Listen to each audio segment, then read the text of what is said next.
Hey, it's Mrs. Grissom again. I'm going to give you more of a tour of the library, and I'm going to take you through the chapter book fictions. I'm going to go one row at a time, so these videos aren't super long. So here we go. I'm starting with the A's. We're going to go A through C. Here's some new books I put up at the top. Well, a new book, and then some of my favorites from this shelf. Insert going to continue. Anything John David Anderson is awesome. The crossover was very popular last year. Lots of John David Anderson books.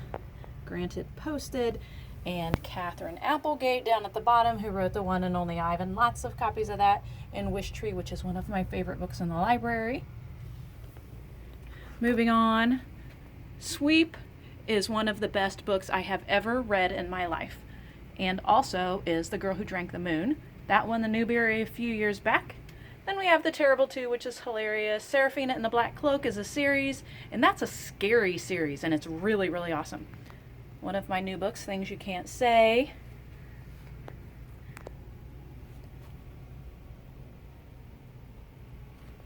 The Terrible Two, lots and lots of copies of that. Moving on to the next shelf, The Forgotten Girl's fairly new. That's a scary one. Insignificant Events in the Life of a Cactus is awesome. It is funny about a girl who doesn't have any arms. Same author wrote 24 Hours and Nowhere, and that's really good. The Wild Robot, lots of people have read that. The Last Kids on Earth series, we have the entire series in the library. I think it's up to 6 books now. So here's more of the authors whose last names start with B. Then moving on to C's, we have The Boy, the Boat, and the Beast, one of my favorites. Andrew Clements. Fenway and Hattie, told from a dog's point of view. Stormblown is fairly new.